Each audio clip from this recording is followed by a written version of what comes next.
I recently played Beyond Skyrim Bruma for the very first time in 2025, and I absolutely loved the experience.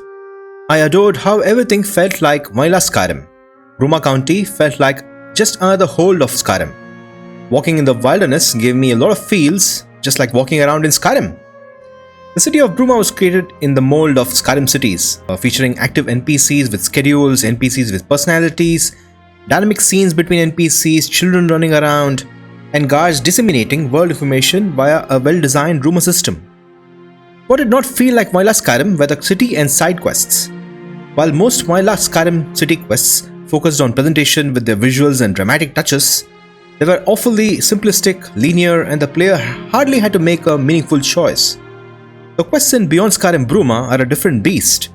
Most quests had multiple ways of approaching a problem, along with choices to resolve them. I observed a variety of roleplay options and dialogue, and many quests had alternate branches with quest stages that failed based on your choice. The replay values of these quests is incredible. In this mini-series of videos, I will share my review and observations on every side quest and all the quests in the mini-faction questline Bruma Guard. The focus will be on the quest design and writing. These videos will definitely contain spoilers, and if you haven't played Beyond Skyrim Bruma, then stop and watch something else. So let's get started then.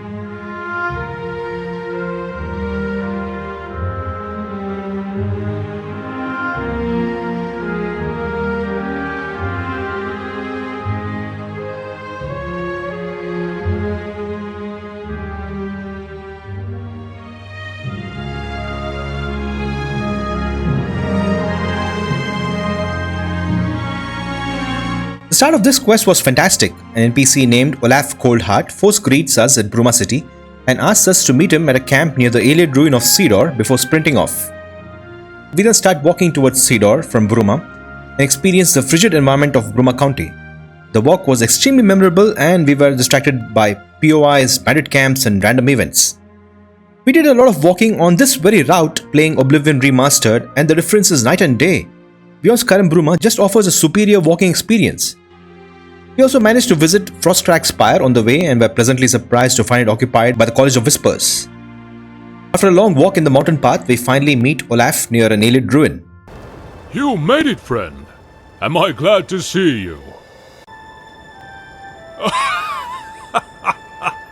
Your cheer is refreshing. Makes a change from all those milk drinkers at the Restful Watchman. The thugs in there are expecting unwelcome guests. It's going to be bloody work, but we'll manage. By the Nine, we are the Sons of Skyrim.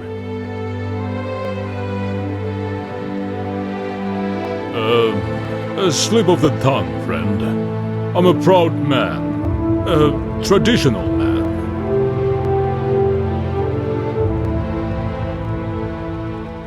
No, of course not. No. All right, fine. Yes, I believe that the Stormcloaks are the true sons and daughters of Skyrim.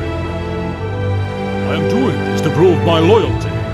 And, gods, I'm in over my head, aren't I? So Olaf Coldheart is a Stormcloak, and I guess it's wartime and there are spies on both sides. Here we have an opportunity to intimidate Olaf, which will cause him to run away, or you can kill him and his companions, or you can explore the ruin with him. We chose to keep him on our side, as our character liked his funny Nord personality. Good to see your heart's in the right place, friend. Let's do this. I appreciated all the choices for roleplay here. But whatever option we choose will result in us having to enter Cedar and find documents belonging to Caius, an Imperial Legion courier. By sure, this will be a glorious battle. Come on, everyone. Let's get in there and spill some blood. Found her.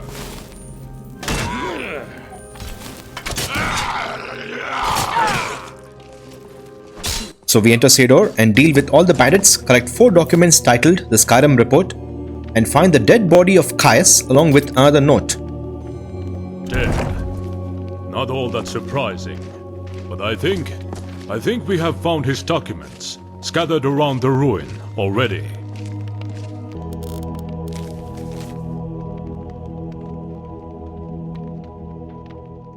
once we get out of the ruin, if Olaf Coldheart is still with us, we can give him the documents we found, or either intimidate or persuade Olaf to leave, or you can also choose to kill him.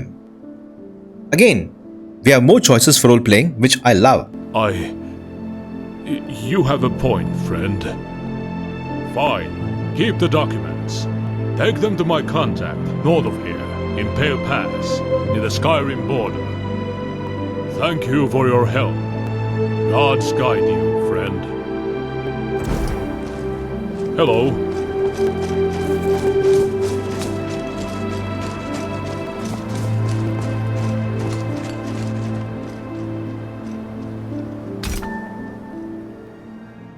Once you decide what to do with Olaf, the quest offers you multiple options on how to deal with the documents.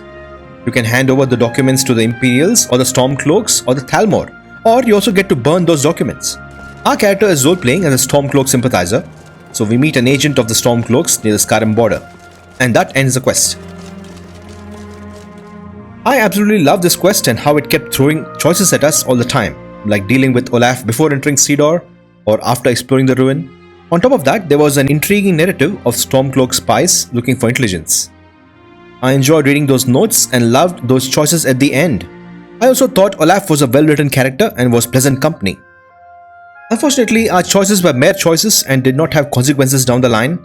But if the Beyond Skyrim writing team can create such city quests, then I really look forward to the Cyrodiil release. The Courier was amazing.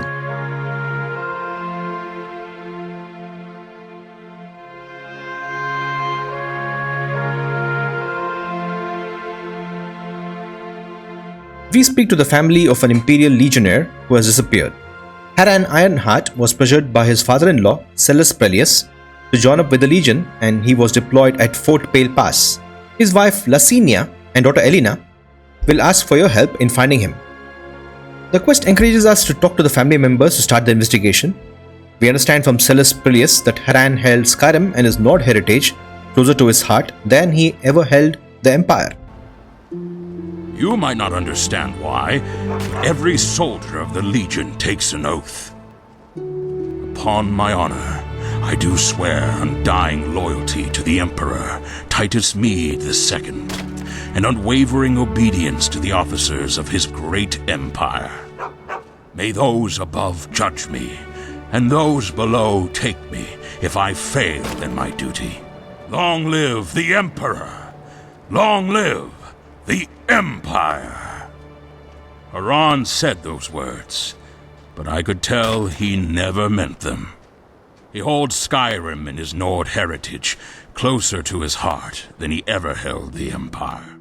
Lasinia says she has not heard from Haran for months.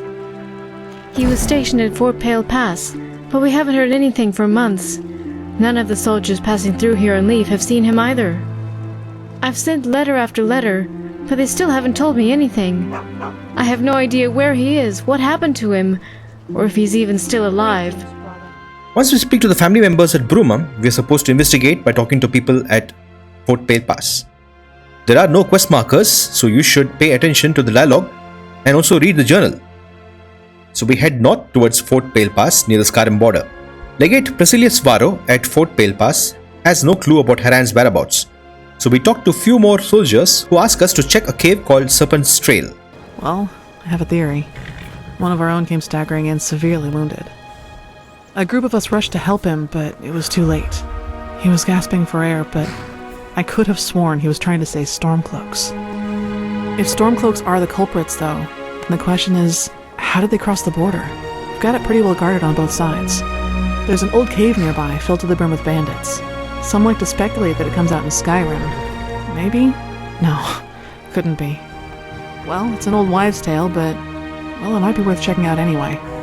Old place is called Serpent's Trail. Let me show you on your map.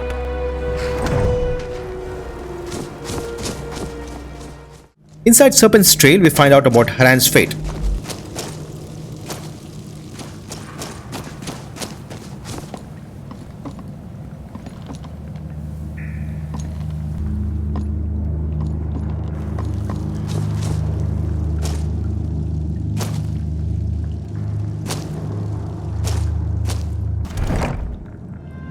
his journal says how he abandoned his imperial loyalties and joined up with the Stormcloak splinter group.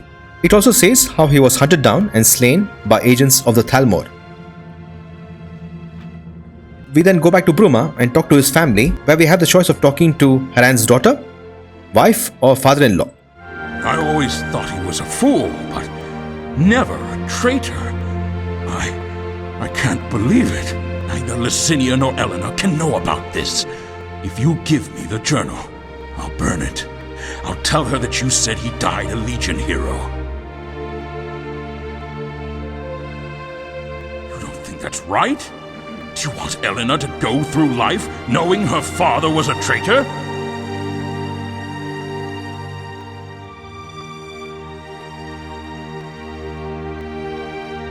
The truth is that her father sold out his country and his family. I know I can't shield my daughter from the world her whole life. Do what you will. I see. I never thought Heron would join the Stormcloaks, but this journal... He was a soldier, so I always knew the worst could happen. But this... I'll do the only thing I can do. Grieve with my family and try to move on. Despite this, despite what happened, we owe you our thanks. If not for you, we would never have known his fate. Please take this. It used to belong to him, to Heron. I don't want it anymore. You might get some use out of it, at least. Hey, friend. This quest was a slow burner. I enjoyed meeting the family members of Haran in Bruma and Legate Resilius Varo at Fort Pale Pass, who all had interesting personalities. Upon My Honor fleshes out some characters in Bruma City and Fort Pale Pass, but I think the writers and quest designers could have enhanced the emotional impact at the end.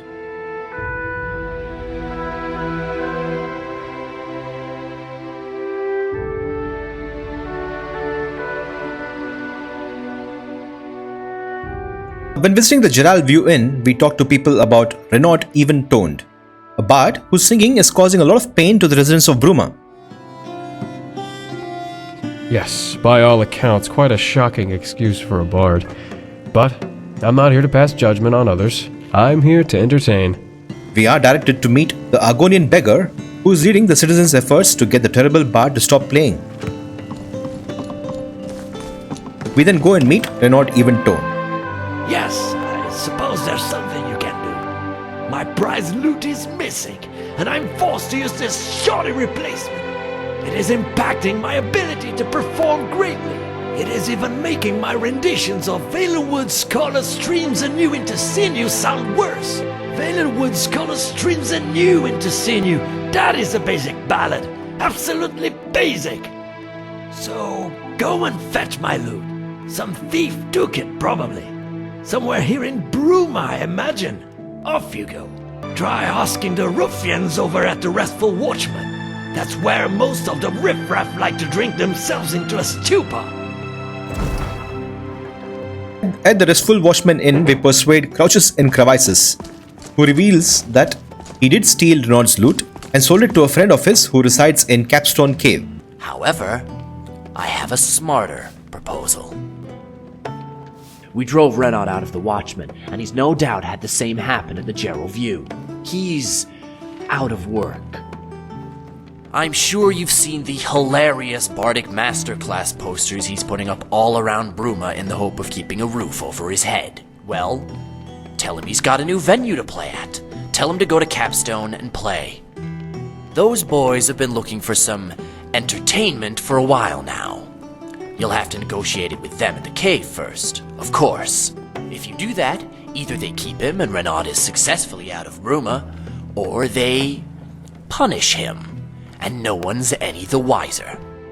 Now that's interesting. We have a choice to talk to a bandit leader and relocate Renaud away from Bruma City. But sadly, that branch is bugged. When we reach Capstone Cave, the bandits always attack us, as you see here. Ultimately, after a crazy battle, our level 5 character gets Renaud's loot.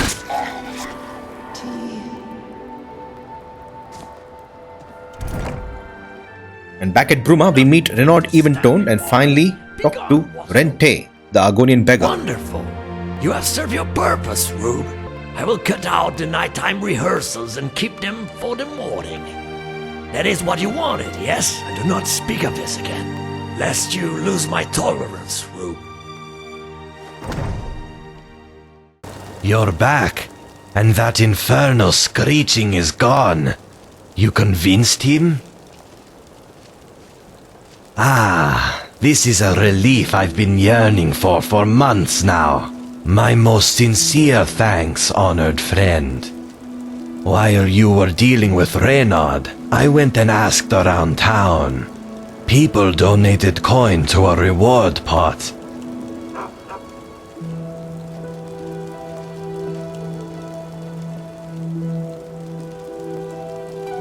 Truly, this moistens my scales.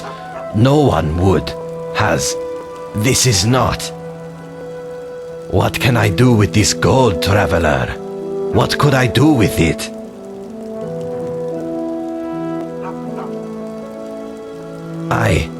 Yes, thank you.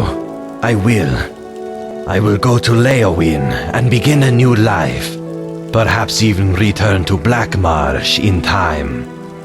Thank you, honored friend. Thank you. But, here. Take this old keepsake of mine. I don't need it anymore.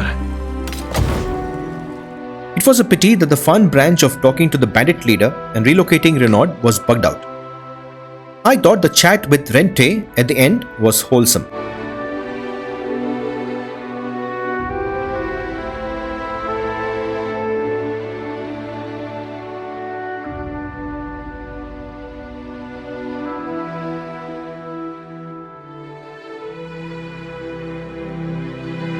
When we visit the Gerald View Inn, Adalma, Alammu Netre will approach us. There is a priceless heirloom in my family that has been passed down throughout nearly my entire ancestry. As you may know, we Dunmer revere our ancestors greatly. Ancestry is incredibly important to our people. Therefore, you understand how important it is to me that my heirloom is returned. I am... my apologies, friend. This theft has left me quite flustered. Excellent, thank you! The heirloom has been stolen. Well, by all accounts, the thief fled to the northeast of Bruma. I suspect they're holed up in Frozen Grotto. If you are able to retrieve my heirloom for me, I'll be forever in your debt. Okay, so she asks us to search for her family heirloom located in a cave. Essentially, a fetcher quest. Frozen Grotto is a small cave located in the far northeast corner of County Bruma, as you can see here on the map. So we have a long walk ahead of us. I always play Skyrim in survival mode, and in this situation, the pleasant walk in the woods becomes scary when the weather suddenly changes for the worse.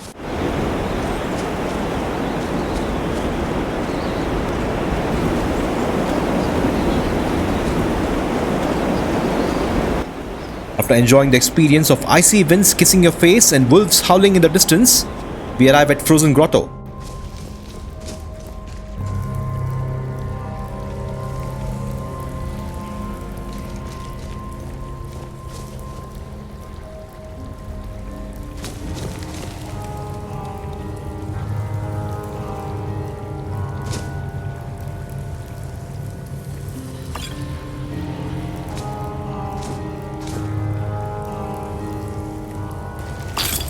Well, if it isn't another adventurer, come to return the heirloom back to its rightful owner. Well, I'm afraid the heirloom isn't real. You're a damned fool, though I can't say all that fast. Looks like you've just wandered into something well over your head. Now tell me, are you gonna sink or swim? I'm someone that isn't afraid to kill people that ask tedious questions. Now listen. I have a dagger on my hip. It's laced with a deadly homebrewed Dunmer concoction. Luminos Rusla, Violet Coprinus, and a little bit of ground adamantium ore. All you need to know is that once this poison gets into your veins, well, I wouldn't be investing in any of your business ventures. So I suggest you cooperate with me. Nothing too hard. Child's play. Good thing for you, eh? I have a package here that needs delivering to a certain Dunmer lady in Bruma. Quite the damsel, that one. No, and don't ask what's inside. None of your business. Yes, I mean Alammu Nethri. She's an associate of mine, stone-hearted bitch. Suits me perfectly. Give her the goods, and you'll never hear from me again. Betray me, and our fledgling love will be short but sweet. Not even any love letters. How's that for bittersweet romance, eh? I'll let you work out the right choice. Aha, so this is a fetcher quest with a surprise. I love it when quests do the unpredictable. Totally reminds me of some Daggerfall quests. And now we have 4 options. We can either kill Neldam Belot, or open the parcel and keep its contents for ourselves, or report it to the Bruma Guard, or deliver the parcel back to Alammu.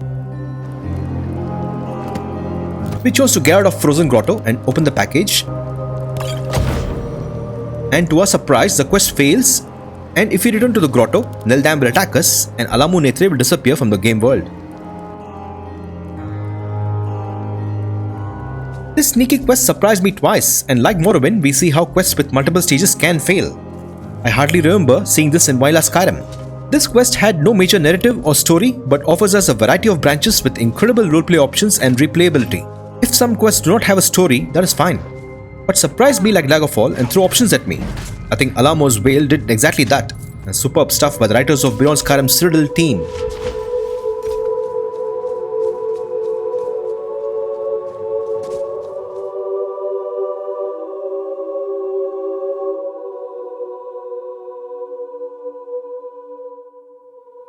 This quest starts at the now destroyed Cloud Ruler Temple, an iconic location from the Oblivion main quest.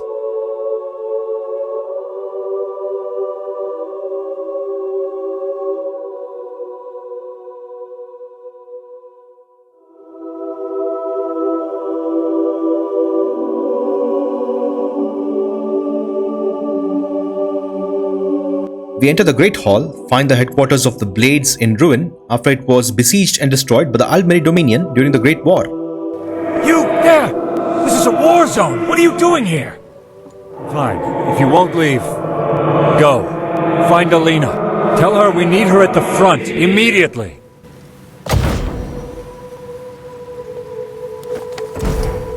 We also find the ghosts of the Blades who roam around the ruins.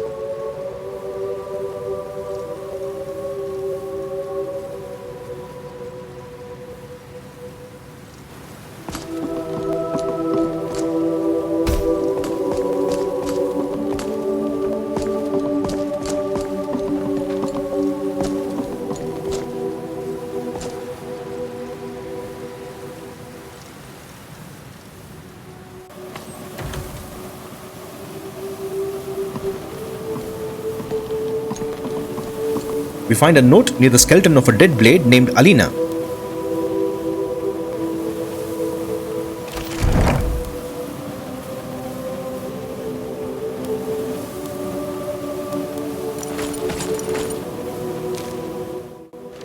Wait. Alina, she's... dead? You'll have to hold my rear, but you'll stand no chance with that weapon. Grab one of the old consecrated blades. Glenroy should do, from the armory. Meet me in the west wing with Glenroy's blade, and we'll make our final stand.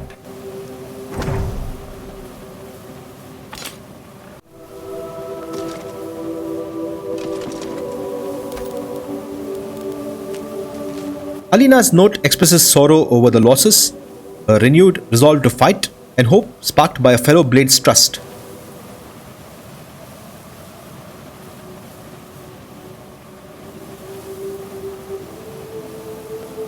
We then speak to the ghost of a blade known as Raslan, who is shocked that the Cloud Ruler Temple is destroyed and the blades are no more. You're here. But why are you not wielding Glenroy's blade? His is an ancient and revered weapon. You dishonor our order by spurning it. Alright, let's go! Dead. He's... dead. And the roof. Rubble. Corvin is dead. Alina is dead. They're all dead. And the roof. Is this it? Have we lost the fight?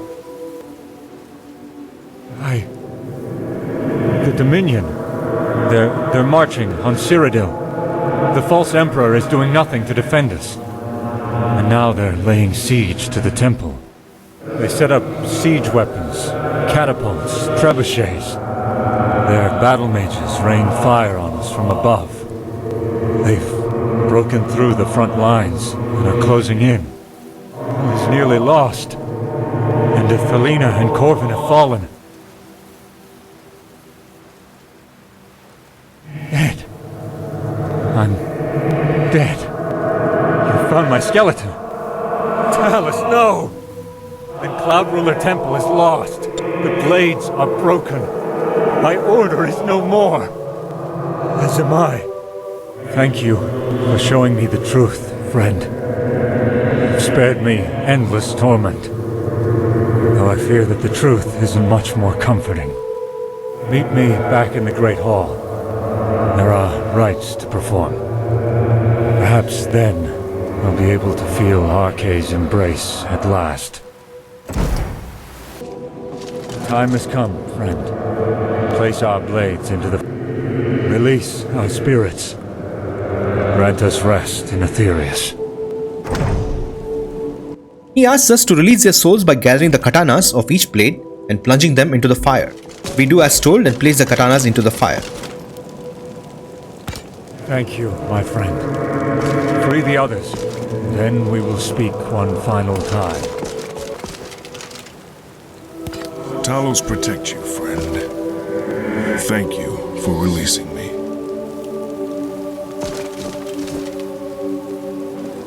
You have freed us, friend. You have my eternal thanks. You may keep Glenroy's blade. My soul will empower it. It is an ancient artifact of our order, but our order is broken. Use it to uphold our legacy.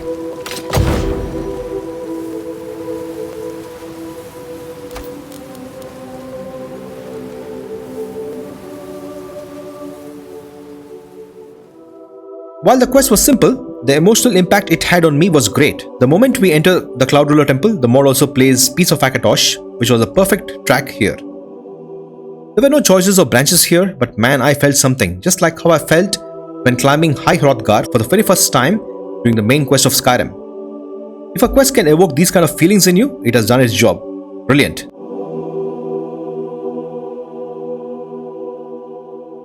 Alright guys, we have come to the end of this video. In this part, we discuss the following side quests, and in part 2, we focus on the remaining side and faction quests. So what do you think about the quests we discussed today? Do share your thoughts in the comments and make sure you check out the next part. If you're still here, I appreciate you and thank you all for watching. May the Divines guard and keep you.